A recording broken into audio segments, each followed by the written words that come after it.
ഇത്രയും ഗാഢമായിട്ട് ഭർത്താവിനെ സ്നേഹിച്ചത് കൊണ്ടല്ലേ ഈ മരണം എൻ്റെ മോക്ക് കിട്ടിയത്. ഒരു ദുഃഖം എന്നെ അറിയിക്കാതെ എല്ലാ ദുഃഖവും അവള് ചുമന്നുകൊണ്ട് പോയി. ഒരുപാട് അഫയറുണ്ട്. പിന്നെ ഇവൻ ആർക്ക് വേണ്ടി ഇത് ചെയ്തു? അവന് വേണ്ട.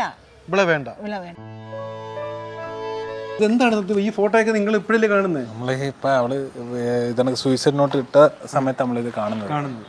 അപ്പൊ ഇത് ഒരു മനുഷ്യന്റെ ഏറ്റവും വലിയ ഒരു അപ്പിയറൻസ് ആണ് ഈ കാണുന്നത്. ഇത് ഗേവല്ലാണോ പുള്ളി? നമ്മള് പ്രത്യക്ഷത്തിൽ നമുക്ക് ഇതുവരെ അങ്ങനെ അനുഭവപ്പെട്ടില്ല. നമ്മൾ സാധാരണ സിനിമകളിലും കാര്യങ്ങളും കാണത്തില്ലേ, ഇവരുടെ സ്വന്തം പേഴ്സണലായിട്ടുള്ള സ്പേസിൽ ഇവർ ഇത്തരത്തിലുള്ള ആരായാലും ഇത്തരത്തിലുള്ള മാനസിക വൈകൃതമുള്ള ആളുകളാണ് ഈ കാണിക്കുന്നത്. നിറച്ചതുണ്ട് ഈ ഫോട്ടോസ് നിറച്ച് ഇയാളുടെ മാനസിക വൈകൃതങ്ങളാണ് കാണുന്നത്. ഒരു സ്ത്രീ ഒരു അണിഞ്ഞു ഒരുങ്ങി കിടക്കുന്ന ലിഫ്റ്റിക്ക് വരട്ടുന്നു.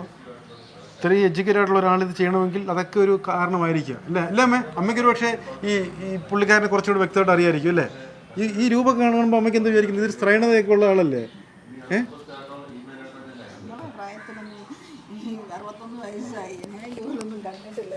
അതുകൊണ്ട് എനിക്ക് ഒന്നും ഇതിനെപ്പറ്റി ഒന്നും അറിയത്തില്ല.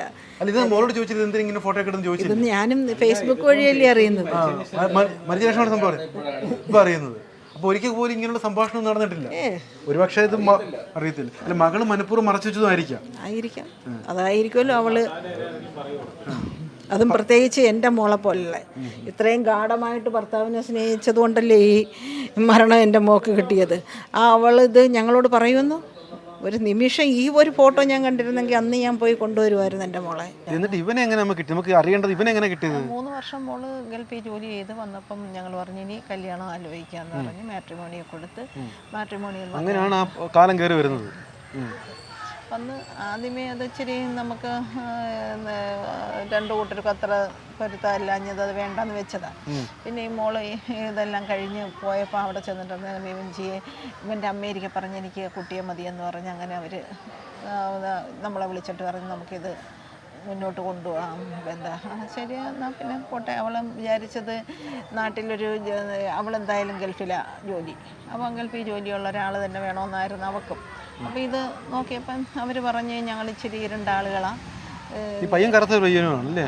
രണ്ടാളുകളാണെന്ന് പറഞ്ഞപ്പോൾ ഞാൻ അന്നേരം പറഞ്ഞു ഇരുണ്ടതോ വെളുത്തതോ വിവഞ്ചിക്കായിരുന്നു ഇഷ്ടം. വിവഞ്ചിക്ക് പറയുന്നത് നിറം കുറഞ്ഞവനാകുമ്പോ എന്നെ സ്നേഹിക്കുമല്ലോ, ആ ഒരു കണ്ടീഷനാണ് അവള്. സൗന്ദര്യമല്ല നോക്കിയത്, എന്നെ സ്നേഹിക്കുന്ന ഒരു മനുഷ്യൻ വേണോന്നുള്ള ഒരൊറ്റ കാര്യം. കൂട്ടുകാരെല്ലാരും ചോദിച്ചു നിനക്ക് എന്ത് പറ്റിയടി? അന്നേരം ഞങ്ങൾ കൂട്ടുകാർ മുഖാന്തരം അറിയുന്നത് അവള് പറഞ്ഞ ഇതാണെന്ന്. നിറം കുറയുന്ന ഇപ്പം എന്നെ സ്നേഹിക്കുമല്ലോ, ആ ഒരൊറ്റ ഇതേ ഉള്ളു. പണവും സ്വത്തും എന്തിനടി, നമ്മളെ സ്നേഹിക്കുന്ന ഒരു ഭർത്താവല്ലേ വേണ്ടതെന്ന്. ആ ഒരു തെറ്റിദ്ധാരണയിൽ എൻ്റെ കുഞ്ഞിന് പറ്റിയ അബദ്ധമായിരുന്നു. അവളെ ഏത് രീതിയിൽ മാറ്റി നിർത്താൻ പറ്റും? സൗന്ദര്യം സാമ്പത്തികമായിട്ട് നല്ലൊരു അച്ഛനമ്മ. ഒരു ഇതുകൊണ്ട് പോലും എന്നെ വേദനിപ്പിച്ചിട്ടില്ല എൻ്റെ മക്കളെ. ഞാൻ സിംഗിൾ പാരൻ്റായിട്ട് വളർത്തിയതാണ്. അവരച്ഛൻ 10-20 വർഷമായി ഞങ്ങളായിട്ടിട്ട് പോയിട്ട്. പക്ഷെ എന്ന് വിചാരിച്ചിട്ട് എൻ്റെ മക്കൾ 2 പേരും എൻ്റെ അച്ഛനുണ്ട്. അറിഞ്ഞ് വരാൻ പറ്റത്തില്ല, വിസയോ പാസ്പോർട്ടോ ഏതാണ്ട് ഇല്ലെന്ന് പറയുന്നു. ഒറ്റയ്ക്ക് കഷ്ടപ്പെട്ട് ഈ 2 മക്കളെയും അവരെനിക്ക് ഒരു ദുഃഖവും തന്നിട്ടില്ല. ഇന്ന് എൻ്റെ മോള് ഒരു ദുഃഖം എന്നെ അറിയിക്കാതെ എല്ലാ ദുഃഖവും അവള് ചുമന്നുകൊണ്ട് പോയി. അതാണ് എനിക്ക് വിഷമം. ഒരു ദിവസമെങ്കിലും അവൾ എന്നോട് പറഞ്ഞിരുന്നെങ്കിൽ ഞാൻ പോയി കൊണ്ടുവരും. അന്നേരം അവൾക്ക് ഭർത്താവിനെ പിരിയാൻ കഴിയത്തില്ല. അവള് പറയുന്നെന്ന് അപ്പം ജോലിക്കാരി പെങ്കൊച്ചിൻ്റെ എൻ്റെ മോള് പറഞ്ഞെന്ന്, നിതീഷ് ഞങ്ങളെ കളഞ്ഞാൽ ഞങ്ങൾ ജീവിച്ചിരിക്കത്തില്ല. അത്ര ഇഷ്ടമായിരുന്നു നിതീഷ്. അവനോട് പറഞ്ഞെന്ന്, ഞാൻ എൻ്റെ മോളെ സിംഗിൾ പാരൻ്റായിട്ട് വളർത്തില്ല, നീ എന്ന് ഉപേക്ഷിച്ചോ അന്ന് ഞാൻ മരിച്ചിരിക്കും എന്ന് പറഞ്ഞെന്ന് പറയുന്നു. പറഞ്ഞു നീ ഇല്ലാത്ത ലോകത്ത് ഞങ്ങൾ അവള് ഞങ്ങളെ അറിയിക്കാതെ സുഹൃത്തുക്കൾക്കെല്ലാം അവളെ ബെമ്പിയേക്ക് പഠിച്ച കുട്ടിയൊക്കെല്ലാം അവള് മെസ്സേജ്. ഞാൻ ചോദിക്കട്ടെ, ഈ ഇവന്റെ പീഡനം അത്ര സഹിക്കാൻ വയ്യാതെ സ്വന്തം കുഞ്ഞിനെയും ഇല്ലാതാക്കിയിട്ട് അവൾ ആത്മഹത്യ ചെയ്തു. കുഞ്ഞിനെ അവൻ നോക്കൂലല്ലോ. ഇവക്ക് സംശയമുണ്ട്, ഇവള് നല്ല സുന്ദരിയാണ്, ആ സംശയമുണ്ട്. അത് നമ്മളില്ലാത്ത പറയരുത്. അവൻ എൻ്റെ മോളെ സംശയമൊന്നുമില്ല. സുന്ദരി കുട്ടിയല്ലേ, സുന്ദരി കെട്ടിയാന്നെങ്കിലും സംശയമില്ല, ഒരു സംശയമില്ല. കാര്യം അതവനറിയാം, അവനും എല്ലാവർക്കും അറിയാം. അവൾക്ക് അങ്ങനെ ഒരു സ്വഭാവക്കാരി അല്ല യാതൊരു. പക്ഷേ എൻ്റെ അഭിപ്രായം പറയാം, ഇവന് ഇത്രയും അഫയറുകൾ ഇവള് കണ്ടുപിടിച്ച സ്ഥിതിക്ക് അഫയറുണ്ട്. ഇത് കണ്ടില്ലായിരുന്നോ, ഫേസ്ബുക്ക് വഴി അവൾ ഇട്ടിരുന്നല്ലോ, ടൈമർ സെറ്റ് ചെയ്ത് ലോകം മൊത്തം അറിഞ്ഞല്ലോ. അപ്പോൾ ഈ ഇത് അറിഞ്ഞപ്പം നാളെ ഇവളോട് ജീവിക്കാൻ അവനൊരു നാണക്കേടുണ്ടാവും. എൻ്റെ മോള് പറയും നിന്റെ അഫയർ ഞാൻ സഹിക്കാൻ തയ്യാറാണ്, പക്ഷേ എങ്കിലും നമ്മൾ അത് ക്യാഷല്ലേ ആളുകൾക്ക് വേണ്ടുന്നത്. ട്രാൻസ്ഫർ ചെയ്ത ക്യാഷുകളുടെ എല്ലാ രേഖകളും തൻ്റെ നമ്മളെ ഫോണിനകത്ത് സ്ക്രീൻഷോട്ട് ഉണ്ട്, അത് എടുത്ത് തരാം. അപ്പോഴ് അങ്ങനെ ഇതെല്ലാം കഴിയുമ്പോൾ പിന്നെ ഇവന് നമ്മളെ ഫേസ് ചെയ്യണ്ടേ, അവൾ സഹിക്കുകയായിരിക്കും. എന്നാലും നമുക്കെപ്പോഴായാലും ഇവൻ ഇന്നതായിരുന്നു എന്നുള്ളൊരു ചിന്ത വരും. അപ്പം അവൾ ഒരു സുദിനത്തിൽ വിചാരിച്ചാണ് ഇവിടെയാവുന്നത് തന്നെ നല്ലത്.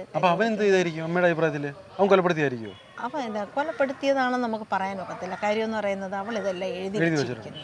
അപ്പം നമ്മൾ ഒരിക്കലും ഇനി എന്താണെന്ന് വാക്യം നമുക്കറിയത്തില്ല, പക്ഷെ അവൾ ഇതെല്ലാം എഴുതി വെച്ചിരിക്കുന്നല്ലോ. അപ്പം നമ്മൾ എന്താ വിചാരിക്കും. ഞങ്ങൾ 50 അവൾക്ക് 50 പവൻ കൊടുത്ത്, അവനും അവൻ്റെ പെങ്ങൾക്കും കൂടെ 55 പവൻ്റെ സ്വർണം കൊടുത്തു. അതും എൻ്റെ മകൻ്റെ കഷ്ടപ്പാടിലുണ്ടായതാണ്. പപ്പയൊന്നും ഒരു 5 പൈസയുടെ സഹായമോ ജീവിതത്തിന് നമുക്കില്ല. അമ്മ അവിടെ ചെല്ലുമ്പോഴത്തേക്ക് അടുത്ത ഒരു പോസ്റ്റ്മോർട്ടം കഴിഞ്ഞിരിക്കുക അല്ലേ? പോസ്റ്റ്മോർട്ടം കഴിഞ്ഞെന്ന് തോന്നുന്നു. കഴിഞ്ഞു. അത് കഴിഞ്ഞിട്ടേ നമ്മളെ കാണിച്ചോളം തോന്നുന്നു. എന്താ മരുമോനോട് അമ്മയ്ക്ക് പറയാനുള്ളത്? ഇത്രയും സ്നേഹിച്ചൊരു എനിക്ക് അവനെ പറ്റിക്ക് പറയുന്നതിനെക്കാട്ടിയും കൂടുതൽ അവളെ അച്ഛൻ്റെ ഇരിക്കുക പറയുന്നത്. കാര്യം ഒരു മക്കൾക്കും ഒരമ്മയ്ക്കും ഈ ഗതികേട് ഇനി ഒരു നാത്തൂനും അമ്മായി അച്ഛനും ഉണ്ടാക്കരുത്. പിന്നെ അവർക്കുള്ള റബ്ബർ സ്റ്റാമ്പായിപ്പോയി. അവന് അമ്മയില്ല എന്ന് പറയുമ്പം പിന്നെ സഹോദരി അച്ഛനുമാണ്. അവനെ അങ്ങനെ പറഞ്ഞാണ് ഇവളച്ഛനെ ധരിപ്പിച്ചു വെച്ചിരിക്കുന്നത്. ഒരു നിമിഷത്തെ ഒരു സ്വാതന്ത്ര്യമായിട്ട് ഒരു കൊച്ചും അവളുമായിട്ട് എവിടെങ്കിലും ഒന്ന് പോകാൻ പോലും അവൾ അനുവദിക്കത്തില്ല. ഏത് നിമിഷവും നിതീഷ് വേണം പെങ്ങൾക്ക്. അവൾ എന്നിട്ട് ഒരു ദിവസം അവളെ പിന്നെ നാത്തൂൻ്റെ ഭർത്താവിനോട് ചോദിച്ചെന്ന് പറയുന്നത്, ചേട്ടാ ഞങ്ങളുടെ ജീവിതം എന്തിനാ ഇവരിങ്ങനെ നശിപ്പിക്കുന്നത്? നിങ്ങളുടെ ജീവിതത്തിലൊന്നും ഞാൻ ഒന്നിനും വരുന്നില്ലല്ലോ, ഞങ്ങളൊന്ന് ജീവിക്കാൻ അനുവദിയില്ലെന്ന് പറഞ്ഞ്. അദ്ദേഹം കാര്യം എന്തൊക്കെയായാലും അതിൻ്റെ ഈ നാത്തൂൻ്റെ ഭർത്താവ് ഉണ്ടെങ്കിലുണ്ടല്ലോ കുഴപ്പമില്ല. അയാൾക്ക് ഈ ദൂരെയൊക്കെ ജോലി. എനിക്ക് ബന്ധുക്കളൊക്കെ അമ്മയെ ശ്രദ്ധിക്കുന്നുണ്ട്. അമ്മയ്ക്ക് പറയുന്നത് താങ്ങാൻ പറ്റുമോ എന്നൊക്കെ എപ്പോഴും കൂടെ തന്നെ ഉണ്ടല്ലേ? എല്ലാവരും ഉണ്ട്. സഹിക്കുന്നതിനപ്പുറം എന്ന് വെച്ചാൽ അവനെ ഞാൻ അങ്ങനെയാണ് ആ കുട്ടികളെ വളർത്തിക്കൊണ്ടുവന്നത്. ആ കുട്ടികൾ ഈ നാടിന് തന്നെ കണ്ണിനുണ്ണിയായിരുന്നു. കാര്യം അത്ര സ്വഭാവ ഗുണത്തിലാണ് ഞാൻ വളർത്തിക്കൊണ്ടുവന്നതും. അവർക്ക് നിങ്ങൾ ഈ പൊതുജനത്തിനോട് അന്വേഷിച്ചു നോക്കുക ആ കുട്ടികൾ എങ്ങനെയായിരുന്നു. അമ്മ ഇത്രയും ബോൾഡായിട്ട് നിൽക്കാനുള്ള ഒരു മനസ്സമ്മ കാണിക്കുന്നുണ്ടല്ലോ, അത് മതി അമ്മ. അതൊക്കെ ദൈവം ശക്തി ഉണ്ടെങ്കിൽ. എനിക്ക് ഒന്നേ ഉള്ളൂ, ഞാനിപ്പോൾ ഒരു ക്യാൻസർ പേഷ്യൻ്റാണ്. ഞാൻ എൻ്റെ ഓപ്പറേഷൻ കഴിഞ്ഞിട്ട് എനിക്ക് ഈ 17 ഒരു മാസമേ ആയുള്ളൂ. അതിനകത്ത് വെച്ചാണ് ഞാൻ ഇത്രയും അനുഭവിച്ചിരിക്കുന്നത്. പക്ഷേ എനിക്ക് ഒന്നേ ഉള്ളൂ, ഇനി ഒരു നാത്തൂനും അമ്മായിയപ്പനും ഇങ്ങനെ ഉണ്ടാവരുത് സമൂഹത്തിൽ. പിന്നെ എന്ത് ശിക്ഷ വേണമെങ്കിലും എനിക്ക് മേടിച്ചു കൊടുക്കണം. അമ്മ അതിനുവേണ്ടി രംഗത്തിറങ്ങും. വയ്യെങ്കിലും ഇറങ്ങും. എൻ്റെ മോക്ക് പറ്റിയൊരു തെറ്റ് ഇതാണ്, അവനെ സ്നേഹിച്ചു പോയി കൂടുതൽ. അവൻ മതി. എൻ്റെ ജീവിതം എന്ന് പറയുന്നത് എൻ്റെ കുഞ്ഞും നിതീഷുമാണ്. നിതീഷ് ഇല്ലെങ്കിൽ ഞാനും കുഞ്ഞും ഇല്ല. അവളത് പറഞ്ഞു കഴിഞ്ഞു. എന്നിട്ട് ഇവൻ ഇറങ്ങിപ്പോയപ്പം മേഡിൻ്റെയൊക്കെ പറഞ്ഞെന്ന് വിവഞ്ചിയെ പാവോ ചേച്ചി നോക്കിക്കോണേന്ന്. അപ്പോൾ വിവഞ്ചിയെ പാവോ. അപ്പോൾ ഇവൻ ആരെ സൂചിപ്പിക്കാൻ വേണ്ടി ഇത് ചെയ്തു? എൻ്റെ സംശയങ്ങൾ അവിടെ. പിന്നെ ഇവൻ ആർക്ക് വേണ്ടി ഇത് ചെയ്തു? എന്തുകൊണ്ടായിരിക്കും അങ്ങനെ ഇയാളുടെ വഴിവിട്ട ബന്ധം കൊണ്ടാണോ? വഴിവിട്ട ബന്ധം അവൾ സഹിക്കാൻ തയ്യാറാണ്. അവൾ പറഞ്ഞല്ലോ, നിനക്ക് വല്ല അഫെയർ ഉണ്ടോ, സഹിക്കാനും ഞാൻ ക്ഷമിക്കാനും തയ്യാറാണ്. പക്ഷേ നീ ഇല്ലാത്തൊരു ലോകം എനിക്കും എൻ്റെ കൊച്ചിനും ഇല്ല. പിന്നെ എന്തിനായിരിക്കും ചെയ്തെന്ന് വെച്ചാൽ ഇവൻ ഡൈവോഴ്സ് നോട്ടീസ് കൊടുത്തില്ലേ? ഡൈവോഴ്സ് നോട്ടീസ് ഇങ്ങനെ കൈ കിട്ടി. അവന് വേണ്ട. പിന്നെ അവന് വേണ്ട. അവന് വേറെ ഇങ്ങനൊക്കെ അഫെയറുണ്ടെങ്കിൽ അങ്ങനെ പോകാനായിരിക്കും. കണ്ടുപിടിക്കുകയും ചെയ്തു. അപ്പോൾ ഈ ഡൈവേഴ്സ് നോട്ടീസ് ഇവളെ അന്ന് വരെ അവൾ പ്രതീക്ഷിച്ചില്ല. കൊടുത്തിട്ടാണ് ഇവൻ ഇറങ്ങിപ്പോകുന്നത്. മരിക്കുന്നതിൻ്റെ തലേന്ന് ഇവൻ പെട്ടിയും പ്രമാണം എടുത്ത് ഇറങ്ങിയപ്പോൾ അവൾക്ക് മനസ്സിലായി, എനിക്ക് ചേച്ചി നോക്കിക്കോ, ഞാൻ ഈ മാസം വരെയുള്ള റെൻ്റ് അടച്ചിട്ടുണ്ട്, ഇനി ചേച്ചി നോക്കിക്കോ എന്നൊക്കെ പറഞ്ഞ് ഏതാണ്ട് ഇംഗ്ലീഷിലൊക്കെ പറഞ്ഞെന്ന് ജോയിസ് പറയുന്നു, മെയ്ഡ് പറയുന്നു. അപ്പോഴിവർക്ക് മനസ്സിലായി ഞാൻ ഇത്രയും തേങ്ങ സഹിച്ചിട്ടും ഒരു രക്ഷയില്ല, ഇവൻ പോയല്ലോ എന്ന് വിചാരിച്ച